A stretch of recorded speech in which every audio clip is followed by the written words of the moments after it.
أعوذ بالله من الشيطان الرجيم بسم الله الرحمن الرحيم وصلى الله على محمد وعلى آله الطاهرين اللهم صل على محمد وعلى محمد. Dear brothers and sisters, Assalamu alaikum wa rahmatullah. It's been a very eventful week, 10 days, especially the last few days, with what's happening in the Middle East, especially in the conflict between Israel and Palestine. And amongst the Hawza students, obviously we've been discussing a lot. We've been speaking about this, trying to analyze what's happening, trying to get our heads around it. And we're aware that a lot of people have questions. I mean, apart from just questions about what's happening, our hearts are grieving. We don't know what's happening. What's Allah's plan in all of this, right? A lot of people are being killed, a lot of injustice happening, a lot of oppression, and the hearts of the believers grieve. And there's that question that where is Allah's help? And we feel that a lot of people are feeling this, and so we thought that we can share some of our thoughts with the public, discuss the conflict, what's happening right now, maybe look into what's been happening in the past, try and put this into context, and also try and understand this from an Islamic perspective, see what the verses of the Quran have to tell us, and try and understand this conflict in a religious lens. So alhamdulillah, we have Shaykh Kadhim with us. As always, it's amazing to discuss with him these issues. He's got a lot of insight, a lot of information. Inshallah, we'll be referencing to things online, and we'll be discussing. It's a free discussion. And inshallah, we'll be pouring our hearts out, I think. All of us are grieving. Yesterday, the Hawza was announced the cancellation of all the classes, and all the students went in the streets to express their grief, their condolences to the Imam of our time, to the Maraja, and to the Muslim Ummah for what happened in the airstrike in the hospital in Gaza. And so our hearts are also full of pain, and inshallah we want to pour this out. Yeah, so as you just mentioned, a lot has happened in these last 10 days, and these are very significant events, both on a human scale of what's happening in Gaza, and I'm sure all of you and everybody is following the news, and we should keep ourselves updated about what's happening in these events, and not only on a human scale, and we'll speak about the what's happening on ground in Gaza and how these people are being rained with bombs, and the numbers are staggering. So for example, there's a report that said that in the first 6 days, Israel dropped 6,000 bombs on a densely populated area like Gaza. And if you just want to get a comparison, Americans were dropping 5,000 some bombs in one entire year in Afghanistan, and Afghanistan is like more than 100 times bigger than Gaza. So you can imagine what's happening in Gaza. And I think at times we hear these reports, it's very difficult to even imagine what the people in Gaza are going through, the fear that's there, you're safe nowhere. And the latest incident was this hospital being bombed. And again, I'm sure we are following on the media that Israel has claimed that it wasn't their strike.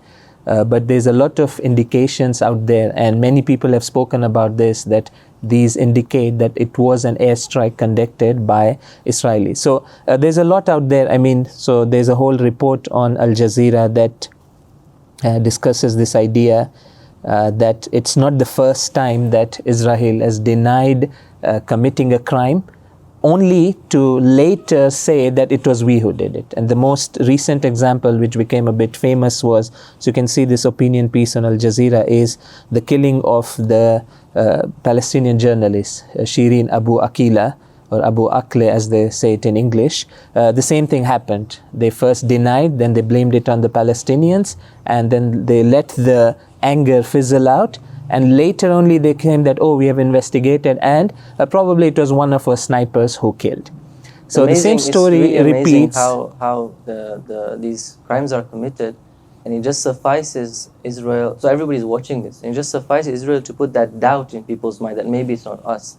And for some reason, people are very quickly convinced. I mean, we have seen Israel lying about these things many times, and they have been committing so many oppressions and so many crimes.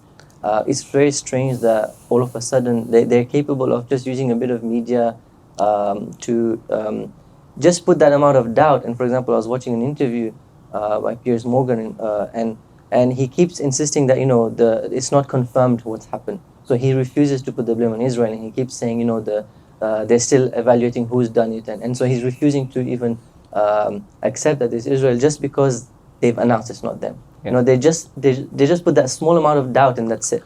And what's interesting is that as soon as they do this, the mainstream media picks it up and magnifies the impact, and it goes everywhere, while the other evidence that's being brought forward by Palestinian human rights groups and other groups is kind of ignored in this discourse.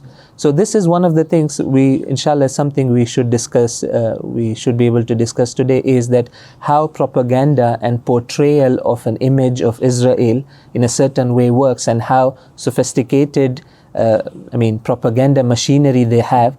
And I'll give some examples also where we get to see this, that they manage their image in a certain way, and they so easily get away with all these crimes that they have committed. And that doesn't reduce the intensity of the other killings. So this hospital event was one of the biggest ones in this episode, but even before that, the civilians are being killed. They're attacking houses, they're bombarding, they're killing whole families.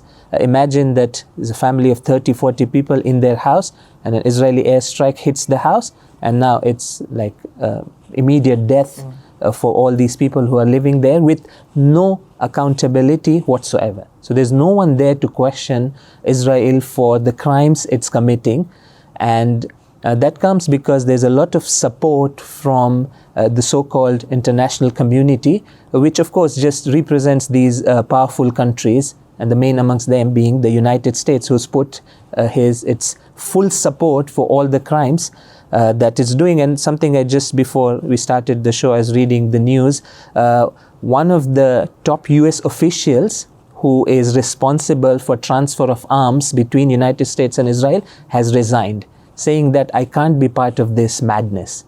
So it's even there in the American establishment that what Biden just did by visiting Israel and giving its full support to Israel for the crimes it's doing, this person, at least one person had this sense of justice in him. He came out that I can't be part of this madness and these killings and genocide. Some humanity at that level is there. Well. But because it's very hard, and there's going to be repercussions for this specific individual. He's resigned, and he might face backlash from the Israeli lobby there, from the media there.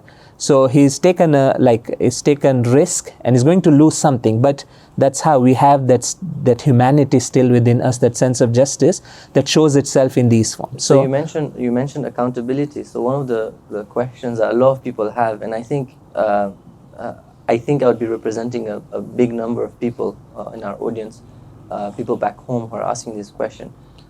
Isn't the Palestinian resistance responsible for what happened? At the end of the day, yes, there is a Israel-Palestine conflict that's been happening for many decades now, and the airstrikes have been going on. There's been some retaliation here and there, but what the resistance did 10 days ago in attacking Israel in such a way. So there's around 300 military personnel being killed in there. So about 1,000 civilians and 300 military personnel. If the resistance hadn't made such a move, then we wouldn't have the situation we have today, right? So is it justified for the resistance to have done such a thing when they knew, as in nobody doubts that if you're going to attack Israel, you're going to get slapped? Yeah. So I think this is a very important question, and as you mentioned, it's something that I'm sure would have occupied minds of a lot of people, that why was this step taken, and now we see the backlash that's happening. And we've seen this time and again since 2000, when Israel pulled out of Lebanon, and from then you see this constant trajectory where Israel and the Zionist regime is increasingly reluctant to engage on ground. It's increasingly stopping itself. So even in this episode, they said in the initial days that there's going to be a ground invasion, we're going to go in Gaza, but they're very reluctant to go and fight face to face on ground. So the only option they are left with in their own thinking is that we're just going to bomb this place and create misery for people. And you see there's a lot of articles speaking about this idea of collective punishment. You punish the whole population because something happened from there. Well, they're justifying this by saying that, well, it's the population that's supporting their movement, right? Yeah. So the population is on the side of the movement. Yeah. So to answer this question and the things that are there, we need to look at the current episode that has happened. It's not a standalone event that started right now. When we want to analyze these things, we have to look at its background, its history, and why the situation has reached this state. But before we go into the current situation, I just want to use an example from the Quran to just show that how flawed this logic is, whereby someone, for getting back their legal Shari rights, they do something, and because of that there's a backlash from an oppressor, and you blame the oppressed for the oppression committed by the oppressor. Okay, so I just want to use one or two examples. One example from the Quran. So this is not my full answer. I'm just trying to say that this logic doesn't have a solid foundation. So for example, would it be valid for me to say that if Prophet Musa would not have challenged Fir'aun, then there wouldn't be any backlash on Bani Israel, right? Now imagine, I mean, we have all heard the story of what happened, right? There's a big backlash from Fir'aun. They had to leave their land and move out, right? They had to leave all their properties, everything. So basically, can we say that Prophet Musa is to the blame for challenging Fir'aun? Why? Because then Fir'aun reacted in a very heavy manner. So is that right to say? Or no, there's something more here. It's about doing our duty to get back our rights, of course, in a wise manner, with planning, with understanding, with thinking, with calculations. You do what your duty is, and then if there is a backlash, the person who's done his duty is not to be blamed. The oppressor is to be blamed. I guess with the logic I mentioned, what it would entail is that oppressed people should just submit to the oppression and just accept it, and then the constant oppression that's happening, they should just submit to it, because they're like, if we retaliate or if we resist, then it's going to get worse. So might as well just keep it to this point, which doesn't make sense. We need to fight and resist so that we can come out victorious of this oppression. And I can take it even a step further. It's not, I mean, I would like to even say that you can even ask the same question about what Allah subhanahu wa ta'ala did by sending Prophet Musa in the first place. Why? Because this idea that a savior is going to come for Bani Israel led Fir'aun to kill thousands of children. We know that in history. That's what happened, that initial period when Prophet Musa was going to be born, and everybody knew about this prophecy that there's going to be a savior for Bani Israel, and this led Fir'aun to kill. There are different reports in the different historical texts that we have, or religious texts, that at least thousands and thousands of children were killed by Fir'aun. So what do I say here? Do I say that Allah shouldn't have sent Prophet Musa in the first place? Why? Because of this, now Fir'aun started oppressing and committing these crimes. So I think what you said is very important, that and this is what's happening in Palestine, in Gaza, that it's a constant, we don't realize how they live. Every day they have to face humiliation. Every day they have to face killings, targeted killings. Israel can attack at will, anyone at any place. Every day they have to face different forms of oppression, driven out from their land, denied their basic rights like water, electricity, fuel, other things. It's something that was said by these global international agencies and their officials. One of them came out and said that Gaza is the biggest open air prison in the world. Why? Because these people who are working, these international agencies, they are not journalists. They're not people on media who at times might just say things without knowing what's on the ground. These people are working with Gazans, these international agencies. They know what's going on. So every day, humiliation, killings, oppression, dehumanization. They're not even considered humans to get their basic rights. And then no respectable nation, no nation that has some bravery, some sense of ghira, some sense of pride would give in to such an oppression. Yes, what the reaction should be and how it should be done is something we can discuss. But saying this, that let the oppressors do whatever they want, and we submit to this humiliation. Why? Because if we respond, then there's going to be a harder response from the oppression.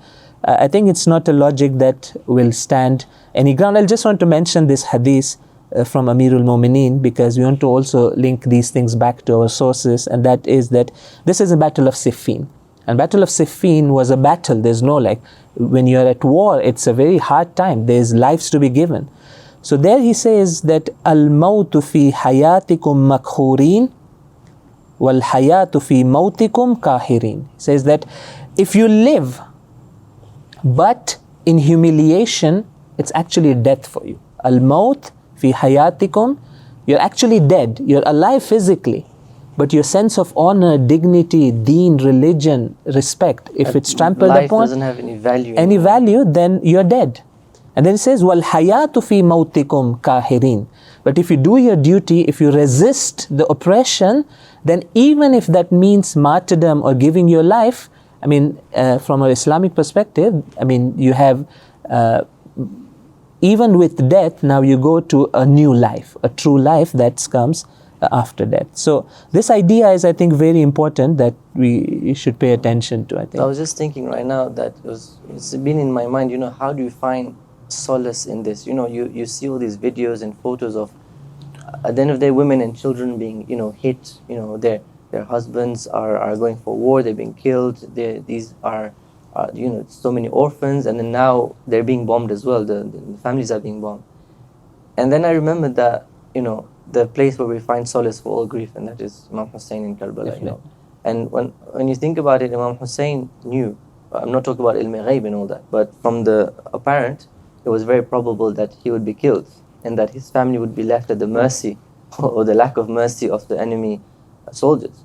And yet he took the step. So there is a certain amount of sacrifice of human life we need to sacrifice. And the important thing is that we're all together in this. That the women, the children, the whole family is part of the resistance, part of the movement, right? And when we think about the sufferings of the families of Imam Hussein and his companions, that sort of brings a bit of peace. That look, even Imam Hussein went through this, even his family went through this, and they were all ready to take this up. And inshallah, the resistance, the people of Gaza and of Palestine are all with the movement, they're all with the resistance, and that's really amazing to see that. So that's one of the things that has been noted since Hamas won elections, when the resistance won elections in 2006. And since then, their popularity amongst the local people has been on rise, where they truly support the resistance despite it being very difficult. It's not easy to be in that state and support resistance. The key thing I would say here is, because the question started with this, that why was this step taken? So firstly is that in face of oppression, doing nothing is not an option. You have to do something. You have to resist in some way. And some of these ways are such that they might require sacrifice, loss of human life. Okay? And it's not in your hands. It's the oppressor doing that. So the same logic we are saying, right? I mean, Naudhu would someone come and say that, I mean, it's the same logic that was used by saying that Ammar was killed by Amirul Mu'mineen. Why? Because he brought him to the battlefield. Now that doesn't make sense. That's a Muawiyah way of thinking. Yeah, that's a wrong way of thinking. When Amirul Mu'mineen saw his duty to fight these rebels who had rebelled against his Khilafat, he went and he performed his duty. The same thing holds true for the resistance movement in Palestine. When they saw their duty, and this comes, and again, here we need to look at a bit of the history of the conflict. It wasn't the case that this was the first step they took. It was the first option that they had. Last 70 years, all possible options that you can imagine have been tried by the Palestinians. It's not something that's starting today. I can list for you what all has been done. They have tried to do negotiations. There's been peace treaties that have been signed. Oslo Accords that were signed at the time of Yasser Arafat. They have tried to get support from the global community to come and help them out. They've asked help from the Arab countries to come and help them out. They've done political activism. They have social movements running. They have had peaceful protests. The recent one amongst them, you should know the background. I'll show some. It's just on Wikipedia. You just go and search. This is 2018-2019 Gaza border protests. So before this current episode, the resistance movements in Gaza and in the West Bank, they organized peaceful public protests where the idea was that a large number of people would slowly, peacefully, without any arms, would walk towards the border, the Gaza and Israel border, with this symbolic show that we want to return to our lands, the lands that were stolen back from us. Even these peaceful protests were attacked by Israelis, and 223 Palestinians were killed. And there's a report on Telegraph which says that Israeli snipers targeted children, health workers and journalists in these 2 years of protests. 223 unarmed people were killed by Israelis, and a number of them were shot by Israeli snipers. And who's saying this? It's a report published by the UN. A UN probe on Thursday said there's evidence Israel committed crimes against humanity in responding to last year's protests in Gaza. They've tried everything. And those were not provoked by an attack. There's no attack. The civilians just marching peacefully, going near the border, not even in the danger zone, not even very close to the border, few kilometers away from the border. Even these protests are attacked by Israeli snipers, and this is a report from a UN investigation that children were shot dead by snipers. So I think at times we need to also know the reality on ground, the level of oppression, what's actually going on. And I think I can say that I can read this verse of the Quran. It's very applicable to what this recent episode. So this in the Quran, it says, أُذِنَ لِلَّذِينَ يُقَاتَلُونَ بِأَنَّهُمْ ظُلِمُوا. So this is the history of Islam, that initial period, the Muslims were persecuted by the kuffar of Makkah. There's a lot of oppression, pressure. But in the initial period, the Muslims were not allowed to respond and fight back. For whatever reason, it has its own reasons. But a time came that the Quran says, أُذِنَ لِلَّذِينَ يُقَاتَلُونَ, that now we have given permission to those people who have been oppressed. Why? Because بِأَنَّهُمْ ظُلِمُوا. Why? Because they have been oppressed. And then it says, وَإِنَّ اللَّهَ عَلَى نَصْرِهِمْ لَقَدِيرٌ. And Allah is very capable of assisting these oppressed people. So this is exactly, I think, we should see this thing in this context, that the oppression has reached such a stage. They have tried everything. International community hasn't helped them. It has promised help. The Arab states, who are the neighboring countries, hasn't helped the Palestinian cause. In fact, the thing started going on the other side, where they started normalizing relationship with Israel. And that's a big khiyana to the Palestinian cause, that your brothers in faith, your brothers, you're ethnically common, they're Arabs, they're suffering, they're being killed, they're oppressed, and some of these countries, they decided to normalize their relationships. So at this stage, I think this verse applies, that this permission now they have, whereby they respond to the oppression that's going on. There's this interview I was watching, really interesting point the person made, the guest made, was that let's imagine, this is what I was saying, but let's imagine a world without Hamas, right?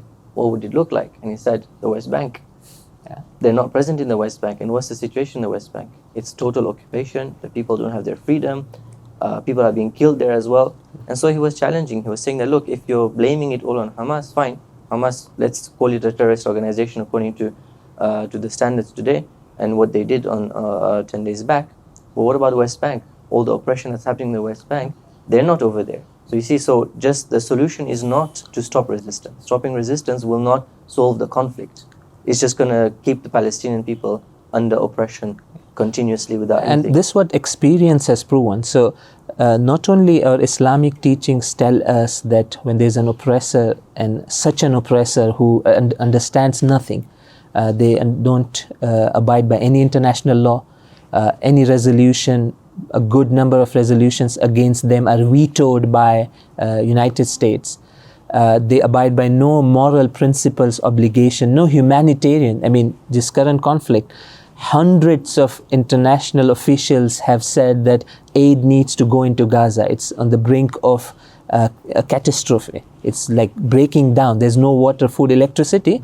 The other side doesn't care. When you have people like this, and the only option is resistance, and I would say the best teacher is experience. 70 years of experience. And again, this is not for us to learn. The Palestinians have learned themselves, because they've experienced this. They tried to do peace treaties, negotiations. The result was, as you said, that West Bank was not only occupied, but also it's being cleared of Palestinians to build settlements.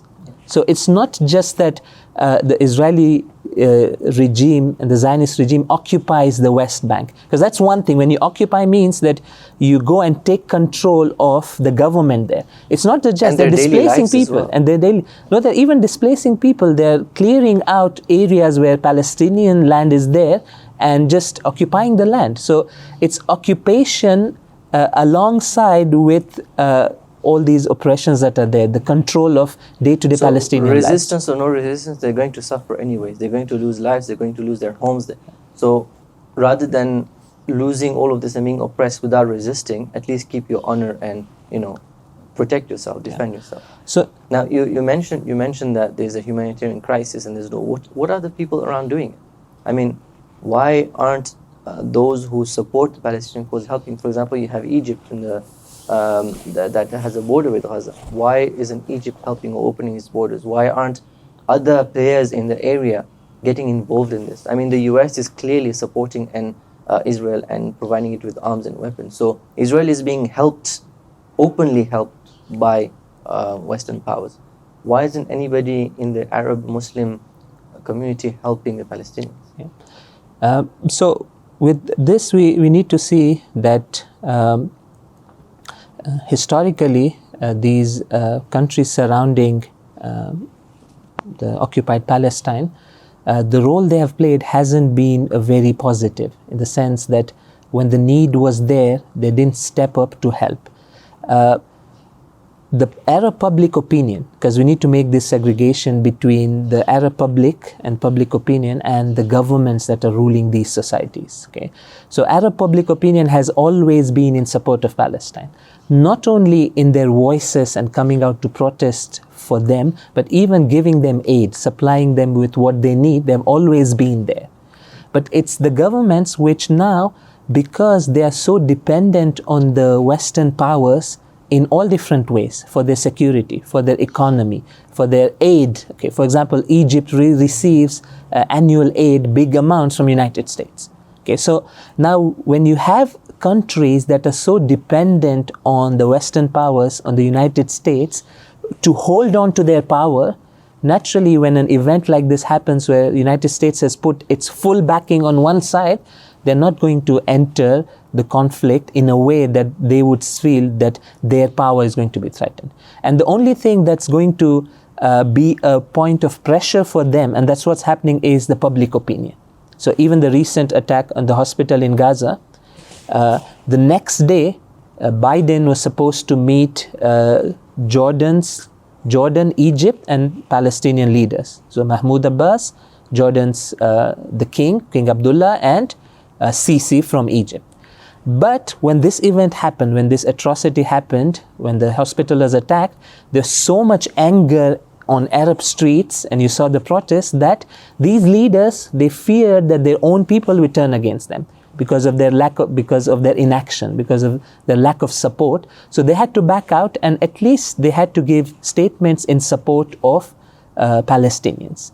But we don't see that real help coming to the rescue of the Palestinians from the countries that are around there. I mean the governments that are there. Because see, I think one of the things we need to look into more carefully is that how this power dynamics works between these different regional players. So you have Israel in between, you have these Arab states around, then you have Iran a bit further away, then you have these resistance movements in the different countries. Okay.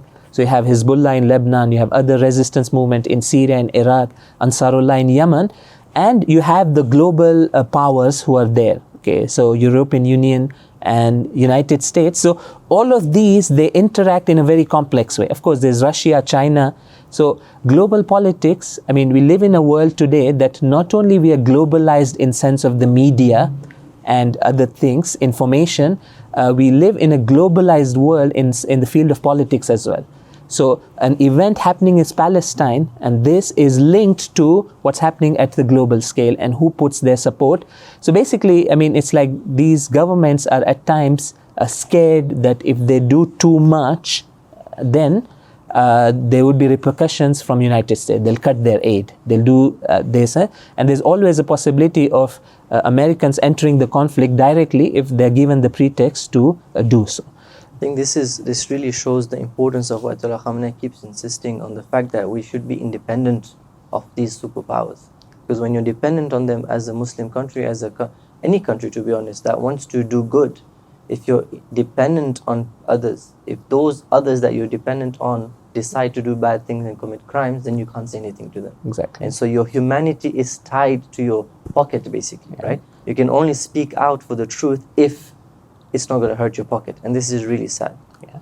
So this what even he said many times, that economic security dependence brings political dependence.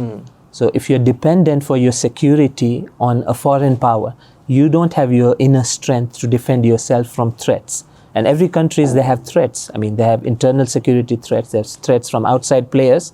Or for example, economy. If you're dependent on other players for your economy, then automatically it's going to bring political, when it's a time to make a political decision, and especially that has a humanitarian dimension like we are witnessing in Gaza. It's people being killed, they're being bombed from like all different places. It's denial of water. I mean, where have we seen in recent history, I mean, since the Geneva Convention was signed around more than 100 years ago, where have we seen a blockade like this, where food, water, electricity, basic necessities are being denied?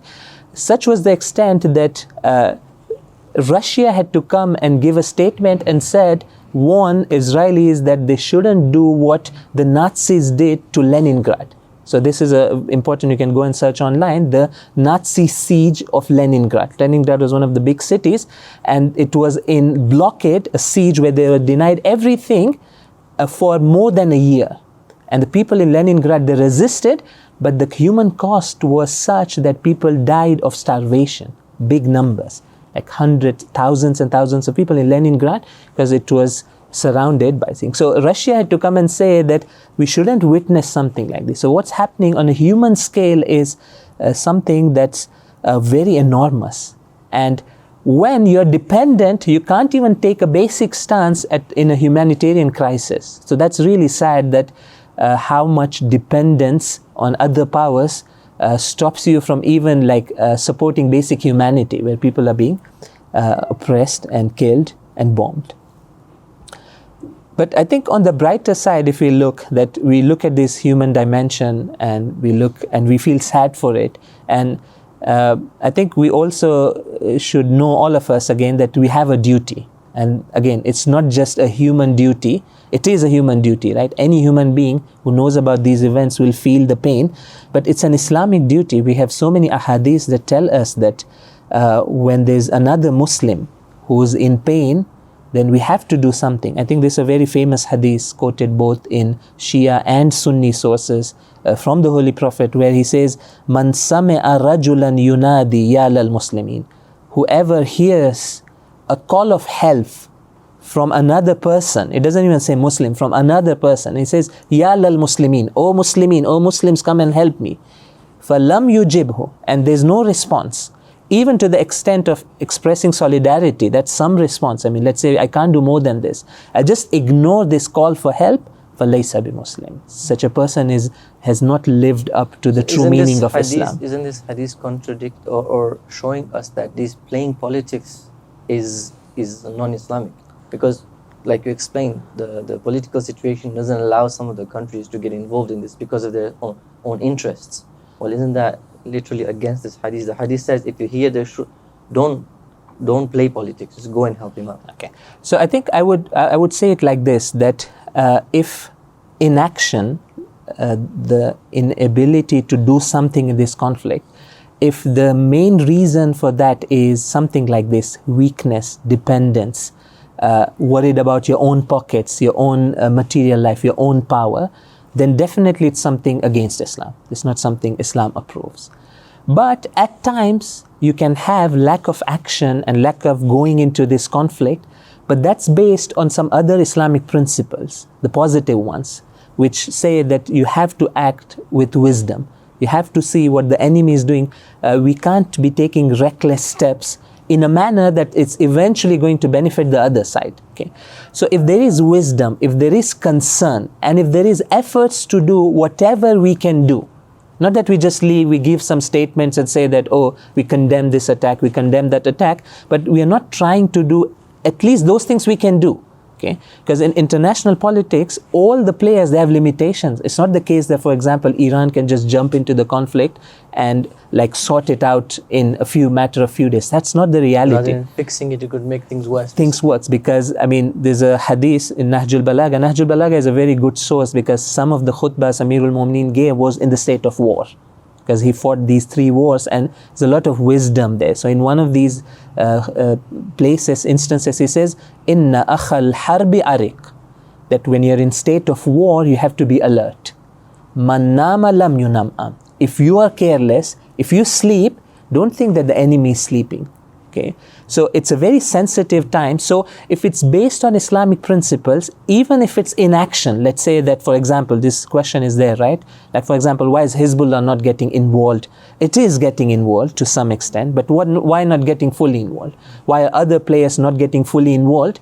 If it's based on Islamic principles, that even when you decide not to enter based on some Islamic principles because you see it's not the right time, and the second thing is that you're doing other things that you can do. You're doing diplomacy, you're sending aid, you're doing other things, then I think this lack of action, this inaction can be said to be Islamic. So you need to look at the principles that... Then this would not be inaction, this would be action, but in different ways. So there's different ways of getting involved in this and helping out the situation in a way that actually benefits at the bigger scale, and from a bigger perspective, it helps the movement rather than weaken it even more, because rash actions would end up weakening the overall movement in the end. And I think this is a very good point that you mentioned, that at times we need to see the events and their impacts in a larger scale. So even the same event that happened, this attack that happened, and this question is there, right? Oh, this backlash is so much. But if you see in a bigger and a very larger scale, you'll see that this attack that happened on 7th October is a turning point in this conflict. And turning point to the favor of the resistance movements, to the favor of the people of Palestine. So yes, there is a human cost there. And when we look at that, our hearts pain. And there's no justification for these oppressions. We're not trying to justify them that, oh, these are justified. No, the oppressors will have to pay the price in this dunya or in the akhirah for that. But in the larger picture, this is an important turning point, and it's a sign that Israel is becoming weaker and weaker as we go by. And this is not only a next episode in weakening of Israel, it's a big turning point, as has been said. So Ayatullah Khamenei, for example, he came in one of the first speeches that he gave, he came and said that this event that has happened, it has dealt irreparable damage to the Zionist entity. And the foundations of their power on which they rely have been shaken to their core. So this is on the brighter side, that we need, if we look at things in the larger, bigger picture, I mean, we might be able to appreciate, as you just said, even at times inaction, apparent inaction might be actually a very wise action based on a longer plan, that when the time is right now, when you enter and you can make more gains on the ground. I guess we're very emotional beings, and when we see what's happening, we want something to happen. We want to see tangible results. And yes, there's a lot of people who play politics, but I think if the wise leaders that we have in the Islamic Ummah, some of the leaders who are wise and who have mastered the principles of religion, they're not playing politics. They're being wise and taking careful steps in dealing with the situation. And we can't let our emotions drive us to do things. We have to use our intellect. We have to rationally do things. And sometimes we have to, really swallow this anger and this pain that we have in order to make sure we're making the right decisions. So it's not about playing politics. It's about really being wise in a very complex. And if you see, this is what exactly, for example, Hezbollah in Lebanon is doing. So because people have this question, why is Hezbollah not going in right now? So if you see the entire situation, this episode was started by the resistance fighters in Palestine, in Gaza. And it was supposed to be a surprise attack with certain aims that they had. And it's the first time after the formation of Israel, 1948, that someone has managed to breach through the Israeli defenses and actually enter. So you can call it the first successful offensive. Otherwise, these 70 years has just been defense, where the Israelis attack and now you're just defending yourself, which also is necessary. You defend yourself against oppression. But this is one of those first places where this offensive has happened, and they had identified certain goals for themselves in this first stage of this operation. And they're able to reach all those goals that they had defined for themselves. And now the reaction was going to come from the Israeli side. So that reaction has come, and now the scale of that reaction will decide how the other players get involved. So immediately after this, Hezbollah started keeping Israel engaged on the northern border. So you're following the news that there's constant exchange of fire from the both sides. And that's a way for Hezbollah to tell and give this message that we are very alert, we are prepared. And if you overstep your boundaries, and if you go beyond a certain limit, we will be ready to get into the conflict. But right now, as the situation stands today, for example, we see that it's not the right time for other forces to enter so openly. But that doesn't mean that they won't be doing anything. As just saying that, for example, there is a lot of, for example, diplomacy going on in the region, where, for example, Iranian foreign minister was in Jeddah last night, where there was this like meeting of OIC, Organization of Islamic Countries, to discuss this same issue. And you see that Iranian foreign minister heavily pushing for diplomacy of boycott, of embargo on Israel. So that's another option. But again, if these Arab countries buy into it, if they're able to do this. So there's a lot going on. So at times we might feel that there's no action being taken, but if we see that yes, the military action will have to wait for the right time to see if it's going to come and in what form. But on other fronts, there's a lot going on diplomatic front, on other areas where the players who are concerned and who are basing their actions on right Islamic principles, they're trying to do what they can. Okay, so you mentioned Ayatollah Khamenei is saying that this is a turning point, and that this is Israel has been hit in a way that it will never be able to recover from this. It doesn't look like it, to be honest. And we know he's a very wise figure. His understanding of politics is really amazing. So what does he mean? Because for the layman's eyes, this doesn't make sense. Israel doesn't seem to have been not much. Yes, they've lost a lot of people, and it looks like there's been some intelligence failure in them. Although I have seen people recently coming up with theories that it's not possible that Israel would not have noticed this. When they notice, for example, a rabbit moving near the border, they would shoot it, like as an exaggeration.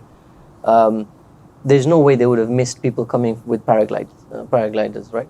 So there's idea out there that no, this was not an intelligence failure. This was possibly permitted by Israel to happen so that they can attack. I don't know what the theory is, but the idea is that there's no way Israel didn't know about this. Yeah. So where exactly have they failed, and can you put into perspective why this is such a big deal? So what you said is very important in the sense that at times, for example, not only Ayatollah Khamenei, there's many others, even non-Muslim analysts who are watching these geopolitical important events. They have said that this was a big defeat for Israel.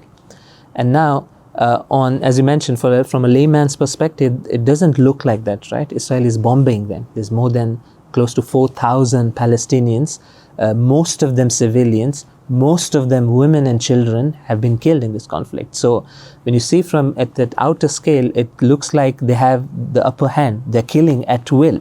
They're doing what they want. America has thrown its full support behind Israel. So how do we look at that? So first thing I would say is that, again, we don't want to overlook the human dimension in these killings and the genocide that's happening. And it's very heartbreaking. And even this would have a reaction to it. And the reaction is going to be that when innocent blood is spilt, then people awaken. That's how it works. And you see that. So the least impact that even this apparent upper hand that Israelis is going to have is that already they are detested by people who know what's going on in Israel around the world, not only in the Muslim lands, this anger at these killings is going to increase, it's going to awaken people, and is going to change the landscape in this whole region. So that's definite. But this doesn't put in perspective what these analysts are saying, that it's a defeat for Israel. They have lost a lot in this. So I think for this we need to go a bit deeper. So I'll take a few minutes to explain what it means. So historically, if you look at Israel as an artificial entity created in Muslim lands, they need something to hold them together, right? Israel is not a natural entity that just through the course of history it was just formed. All of the nations are like that, right? For example, Iranian nation, people living in other parts of the world, they have been there, they have a history there, and their current state is whatever their positives and negatives are defined by their history. But Israel was artificially created as a state, as an entity in the heart of Muslim lands, in the Muslim holy lands. Al-Aqsa is a very important place, so that holds a lot. So now, holding together such a society, you need some way to gel it together, right? So the analysts have said that there are three main things that keeps Israel as an entity together, okay? And these are the ways they project their being powerful and stable, okay?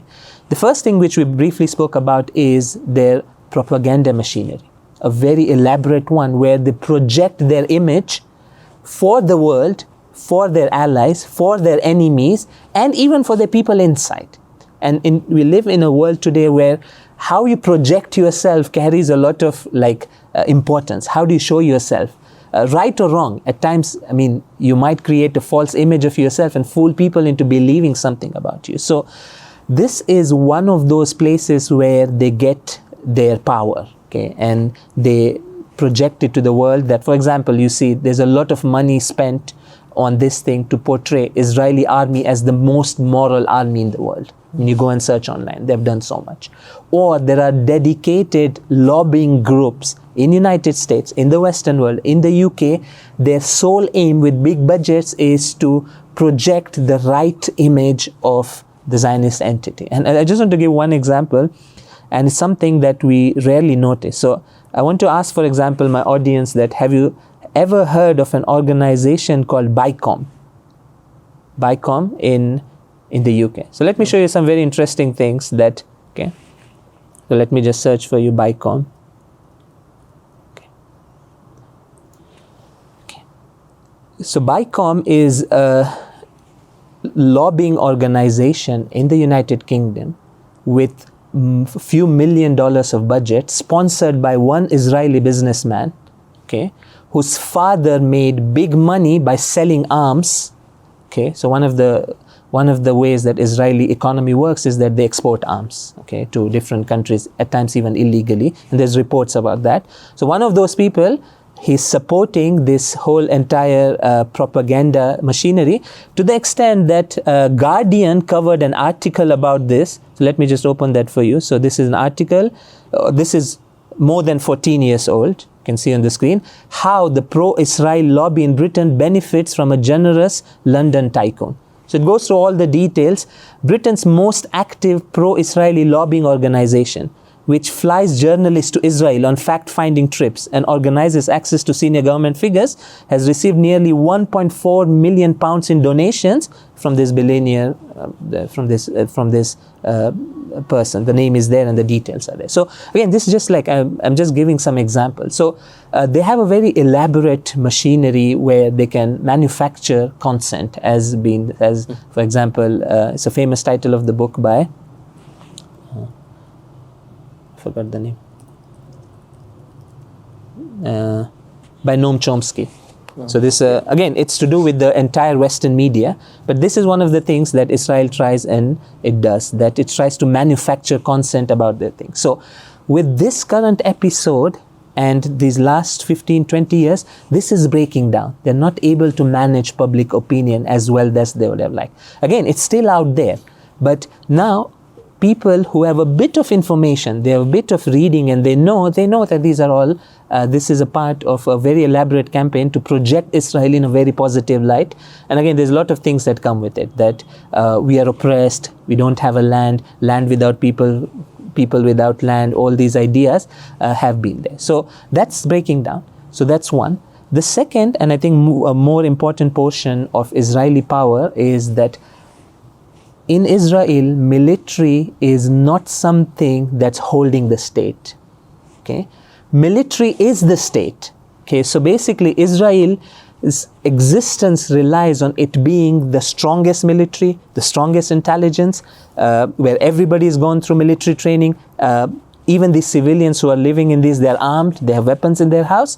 So in the Israeli society, what holds them together is that we are the military. It's the military, people are the military are the people.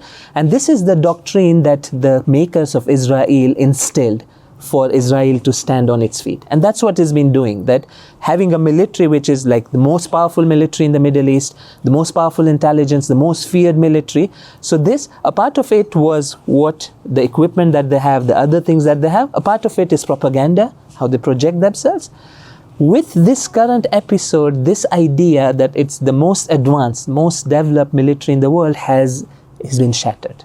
And shattered in a way that it's irreparable. That's why Ayatullah Khamenei called that this not just a loss for the Zionists, it cannot be repaired so easily.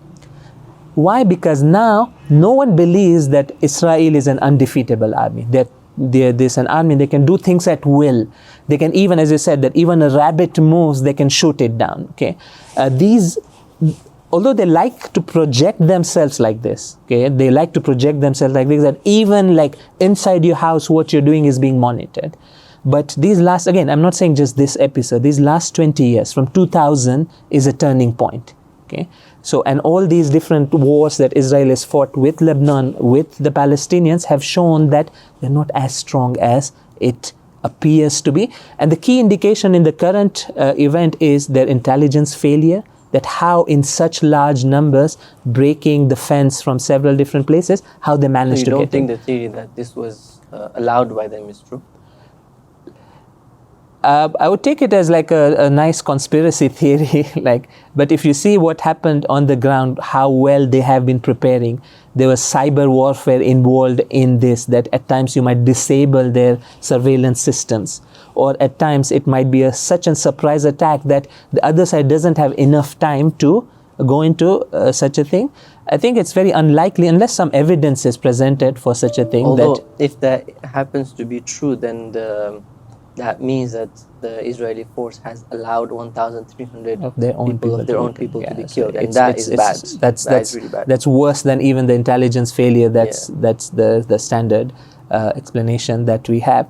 So on a military scale, on an intelligence scale, it's a big defeat. Not only in the sense that this episode is a defeat, but this very idea that Israel is a military society, and that's part of their identity. That's what gels them together.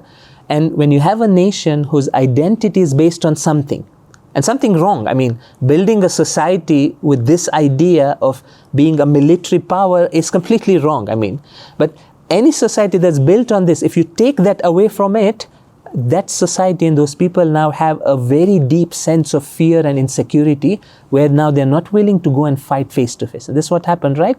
A few days into this recent episode, every day the Israeli defense spokesperson can that the ground invasion is imminent, it's coming, they've amassed their troops on the border, they've called the reservists and everything.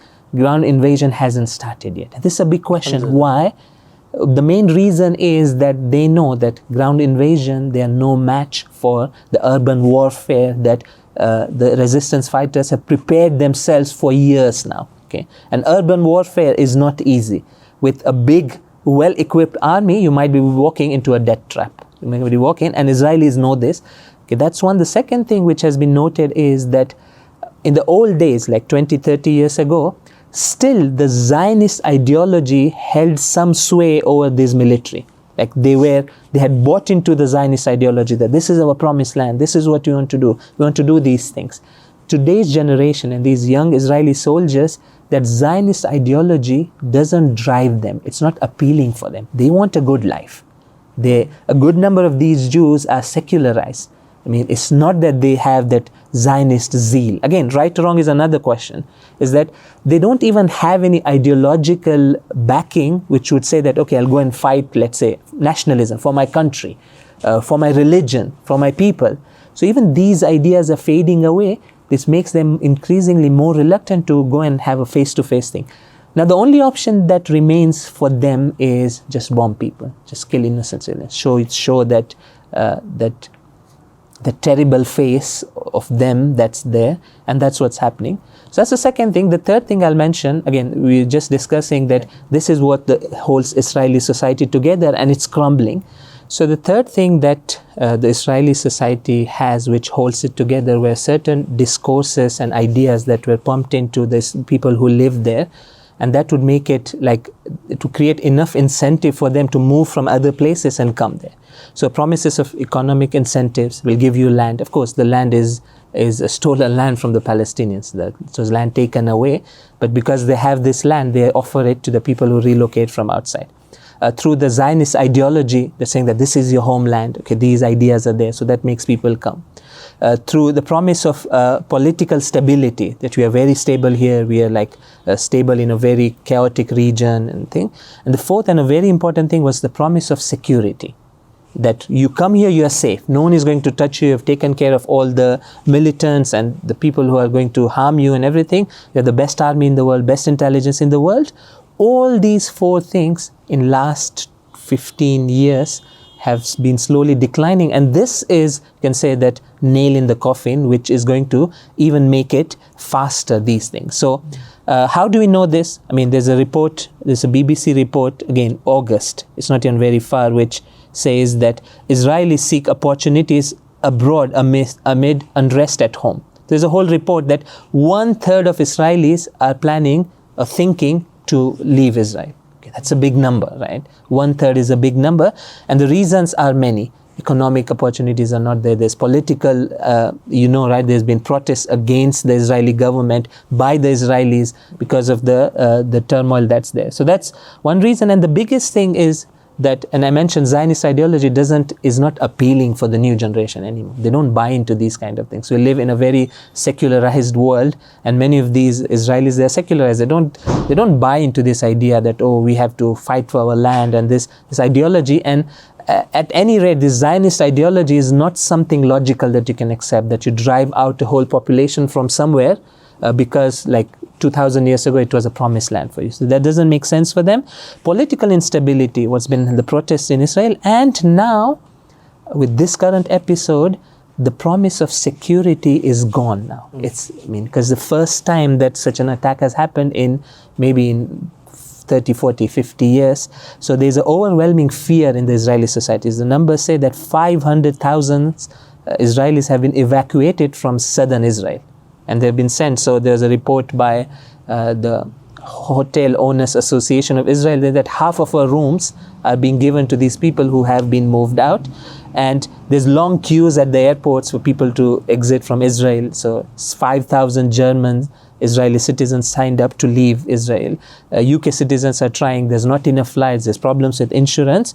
Makes sense, right? If you have money, if you're a wealthy Israeli, you wouldn't want to stay in a place that where your security is at risk even a little bit if you could be living somewhere else. So that's the thing. So the bottom line is that Israel's power, or its holding together as a society, as a government, was these three things. Propaganda, being a very hard-hearted military power, like that gives you power, right? That we are here, we can do anything. And the third is these promises that are there. We are secure and everything. Everything is becoming weak and is crumbling, basically. So when a society crumbles from inside, how much artificially can you hold it together? What will eventually probably will happen is that the regular citizens, the people, regular ones, they'll all leave Israel. It will be just like the military left there.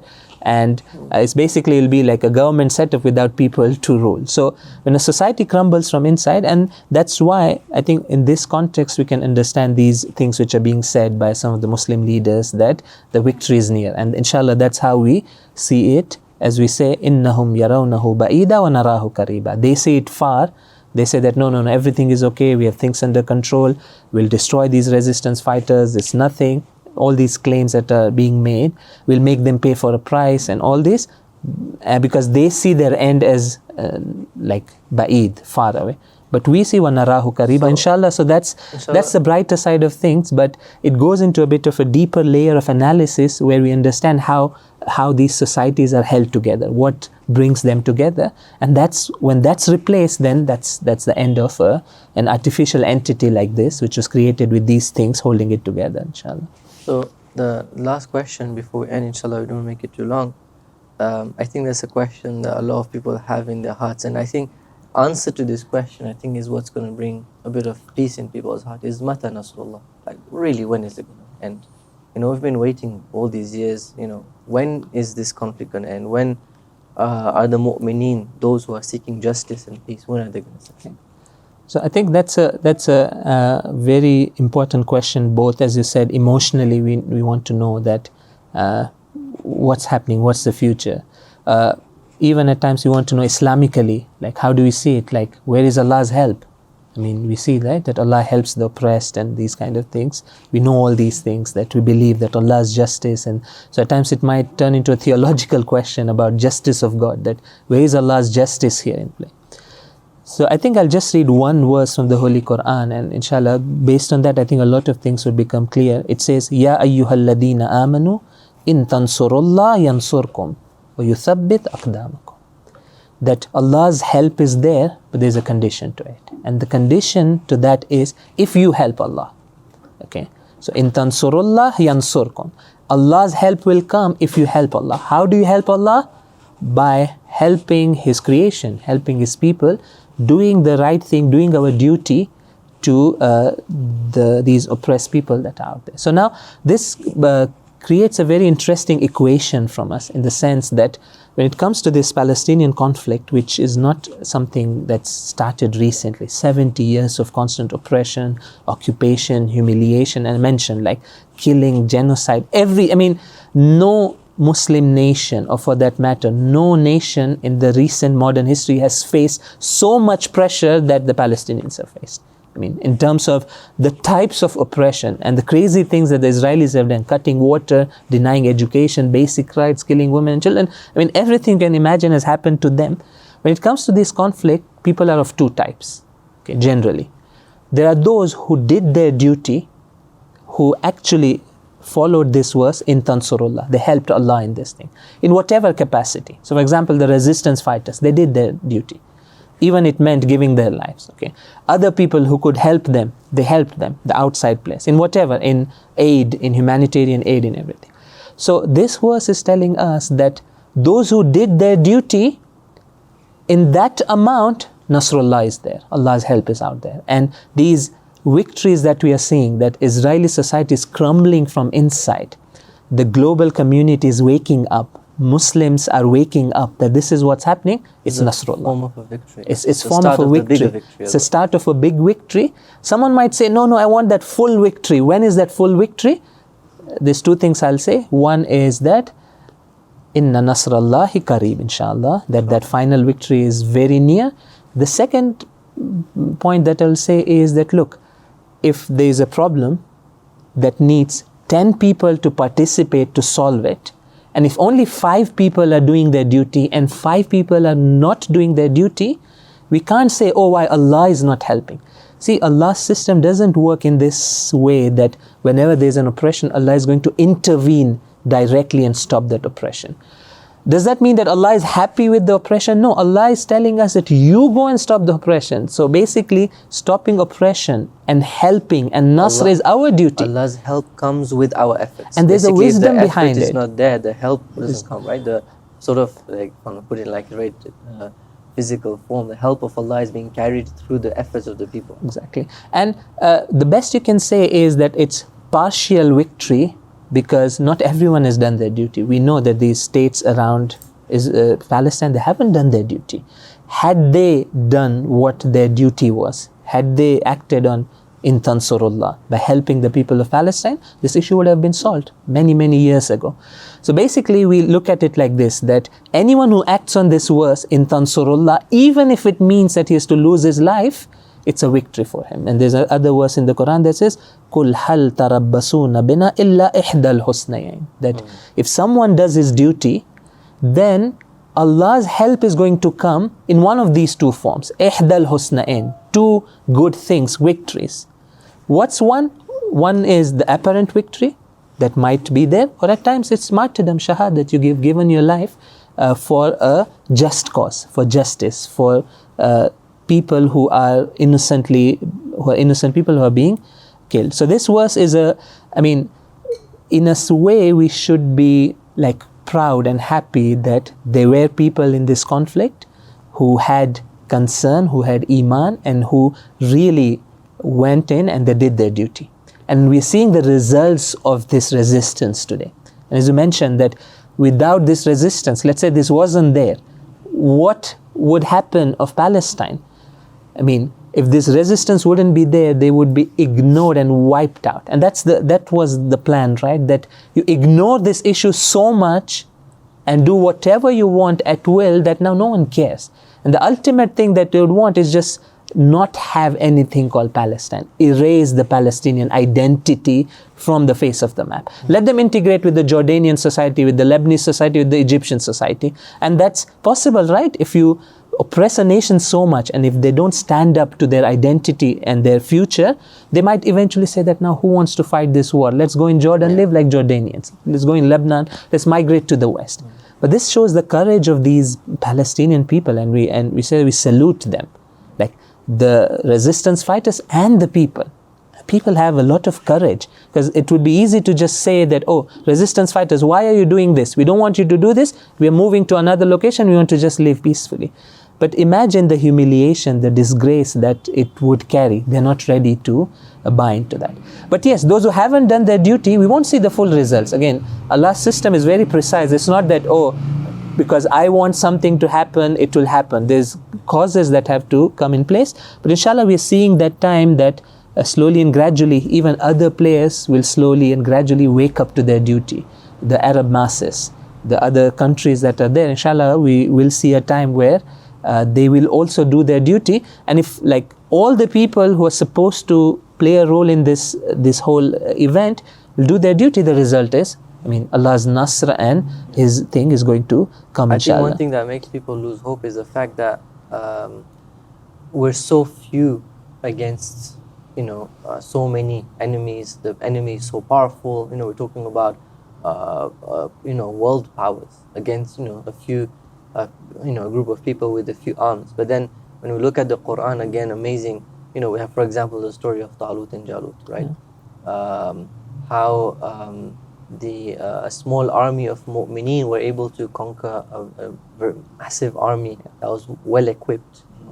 But they managed, they fought, and because Allah promised that, if you do your duty, I will help you.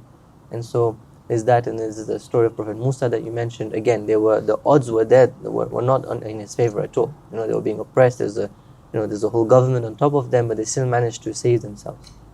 So alhamdulillah, we see that in the Quran. There's a lot of examples of Mu'mineen having faced bigger powers, bigger numbers, and still coming out victorious. So we shouldn't be losing hope. And in fact, like you mentioned, not only should we be not losing hope, but we should be seeing this positively, because we see that the enemy is now slowly and gradually crumbling, and that's a big positive sign. And what you mentioned is so important, that beyond just looking at it from a geopolitical perspective of what's happening, and that's also important, we go a step further and look at it from this Islamic angle and these Islamic social principles, spiritual factors at play. And that's how it is. Like you mentioned this thing of there's a very important lesson, right? Talut and Jalut. I'll just read the verse. I brought this, so I think it's very. So it says that, it's the end of the story. It says, فَحَزَمُوهُمْ بِإِذْنِ اللَّهِ. Small army overpowered this big army, but with Allah's permission. وَقَتَلَ دَاوُودُ جَالُوتَ. And Prophet Dawood killed Jalut. وَآتَاهُ اللَّهُ الْمُلْكَ وَالْحِكْمَةِ. And the result was that these oppressed people, now they became the leaders and the masters of their own destiny. And then it mentions a very interesting Islamic principle of how societies run, how Allah runs the societies. It says, لَوْلَا دَفْءُ اللَّهِ النَّاسَ بَعْدَهُمْ بِبَعْدٍ if Allah wouldn't have people who resist oppression, resist these people who are oppressing others, لَفَسَدَتِ الْأَرْضِ. There would be like a full corruption on land. But it's not going to happen. So even this rise of resistance movements in Palestine is an example of this verse, that لَوْلَا دَفْءُ اللَّهَ النَّاسِ بَعْضَهُمْ بِبَعْضٍ. Whenever there is this oppression and these forces of materialism that are trying to downplay those human ideals that we have, Allah raises a nation and they fight back. And very that's sad the thing. that in the Quran, this event of Musa and of Talut and Jalut, the followers of Musa were actually on the right side.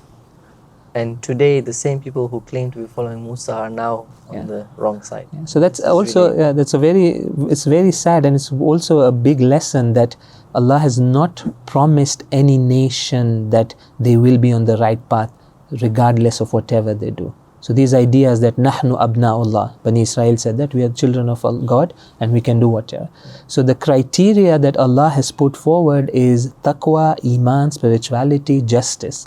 As long as a nation upholds these things, they are chosen nation of Allah in that sense. But there's no chosen people in that sense. And as you said, it's very sad that there was a time when these people were the ones who were like fighting in the way of Allah, and these verses are there regarding them, and now they're the ones who have become the oppressing side and the people who are not on the right path.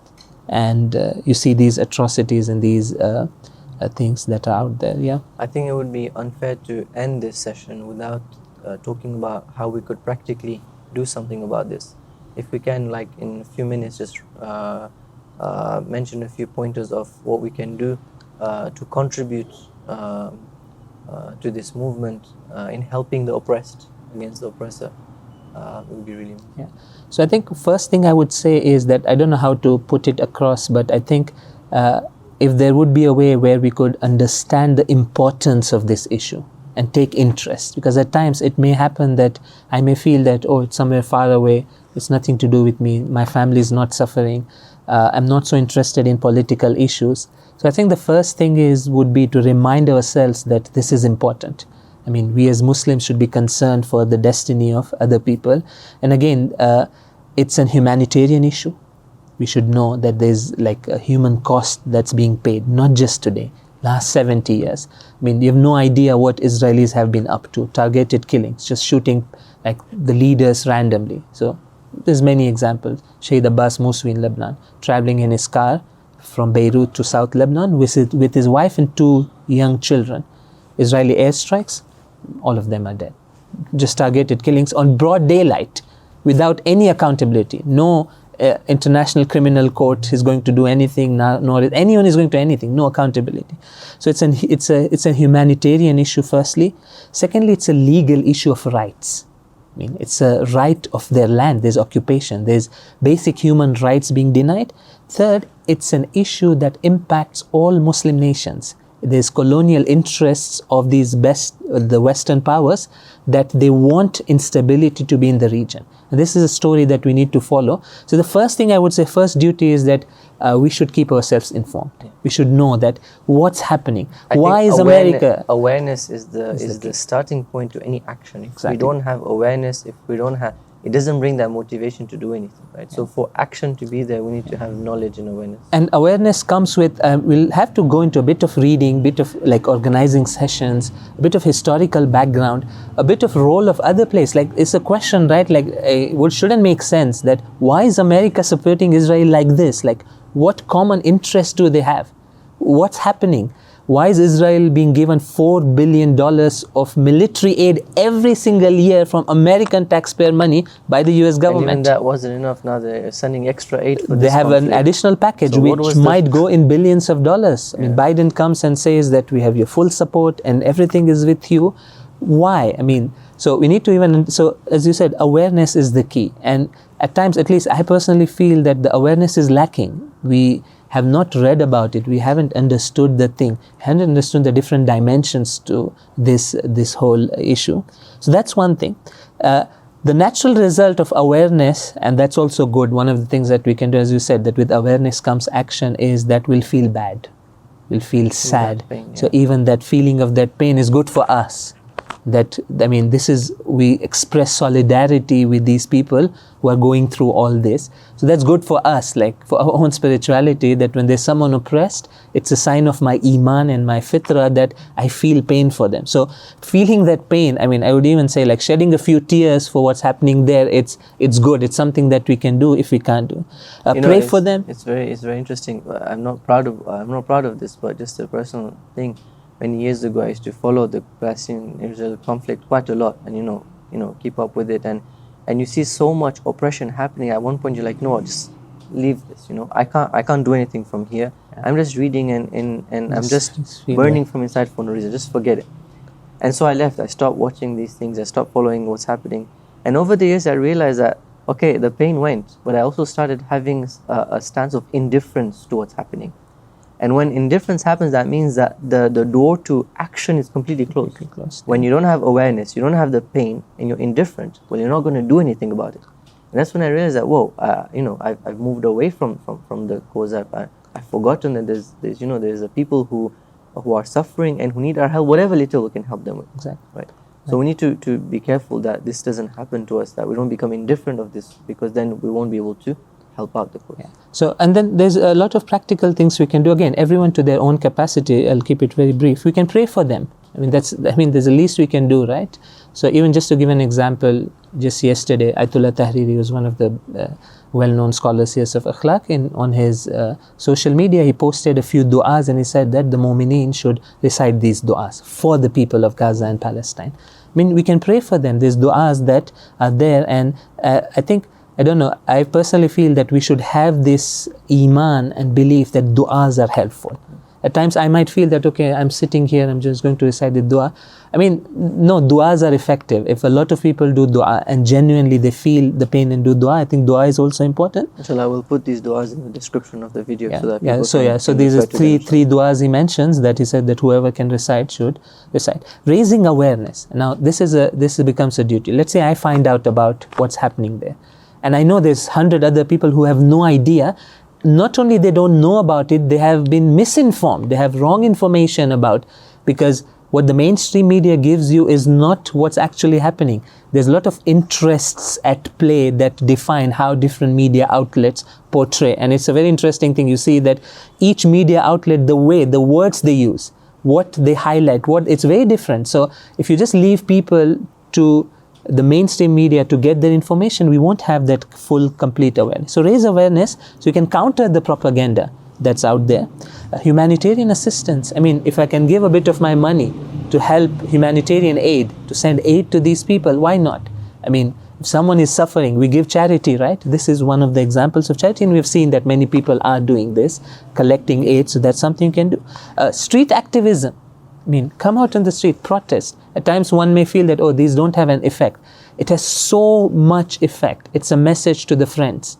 When people there in Gaza see that, in Africa somewhere, people stood for our rights, you know how good it feels, right? So even that feeling. You don't feel alone, basically. You don't feel alone. A lot of motivation and strength. Yeah, it's at least an emotional support for them. It has a political message that Muslims are aware, they're awakened. It's not that the governments are watching that. The governments are watching that, we can't do, like, whichever country you are, you do a peaceful protest with the legal framework that's there, that with the legal permissions to do a protest. Everybody is watching. Everybody knows that, these Muslims are aware. These people are aware. This is not an issue we can do whatever we want. There'll be no public pressure. So public opinion is important. I think the government is banking on the fact that the people are asleep and they can get away with whatever decisions they make. I think the Muslims have to show, everybody has to show that, no, we're not unaware of what's happening. We're actually aware. And one of the ways is to come out in the street and show your presence, so that the government see that, no, the people are not asleep. And one of the things about today's world, the modern world, which is full of media and entertainment, and also being busy in your day-to-day life, all of these are things that keep you busy. Exactly. And the governments feel like, we have to keep the people busy so we can do what we want. No, we need to break that. We need to show the governments that, no, we know what's happening, we're there. Definitely, this being present in the scene on the street with all those requirements. It's a peaceful protest. we are asking, we are demanding the legitimate rights of the Palestinian people. Okay, and there's many other things. So all these things, I mean, you can do it at an individual level. If you raise the level to a more organized community level, there's more things. I mean, you can go into a lot of options. Just one example, for example, you can be doing legal activism in your country. And for just to give an example, for example, in the UK or in the United States, there are Muslim organizations now, they want and they have taken legal steps to counter this. Because these legal avenues are open. There's international law out there. There's Geneva Convention out there. There's war crimes being committed. So this creates pressure on them. Especially because we've seen that in many aspects, Israel is going against international law. Yeah. So sooner or later, if there is this kind of legal activism, then sooner or later we can expose at least to the world, if not hold them accountable for things that they have done against international law. And so believe me, they dislike it so much. If they see that someone is doing this, they'll try their best to like discredit them. I mean, and there's a lot of these, I don't want to go into the details, there's a lot of these advocacy organizations working in the UK, in the US. They faced a lot of backlash because they're putting their finger on something that really pains them. Because bringing this to light, they're human rights violations. And again, this is not something that we say. I mean, you go and look at these international agencies, from the UN to WHO to the all these departments in UN, their like food and distribution, their humanitarian things, human rights agencies, all of them at different points have said that Israel violates international law. They have no regard for any law whatsoever. So when you touch on this, it's something that really like they don't like it, and there might be a backlash from them, but it's one of the ways to help them, that you fight for their rights in a legal sense, in whatever capacity it's possible. So inshallah, we pray that with all these things that are happening, inshallah, we really, really pray and wish that, inshallah, that final victory, and its victory is freedom for Palestinians. I mean, and there's nothing sweeter than being free and being like breaking those shackles of oppression where every day your life is controlled by someone else. So inshallah, we hope that the freedom for Palestine is going to be something, inshallah, that we'll witness, inshallah, with our own eyes, inshallah. So I really hope that this discussion, although it's been quite long, but I hope that the discussion gave some answers to some of those questions in people's minds. I hope that we managed to raise awareness, show a more Islamic perspective, a different perspective to what the media is trying to show, inshallah. Thank you very much. Let's end this with the dua. Bismillah ar-Rahman ar-Rahim. اللهم إنا نرغب إليك في دولة كريمة تعز بها الإسلام وأهله وتذل بها النفاق وأهله وتجعلنا فيها من الدعاة إلى طاعتك والقادة إلى سبيلك وترزقنا بها كرامة الدنيا والآخرة. Inshallah, Allah blesses us with the victory, and inshallah the biggest victory, the zuhur of the Imam, inshallah, where we'll see the sweetness of divine justice and peace in the whole world. Thank you so much. Jazakumullah.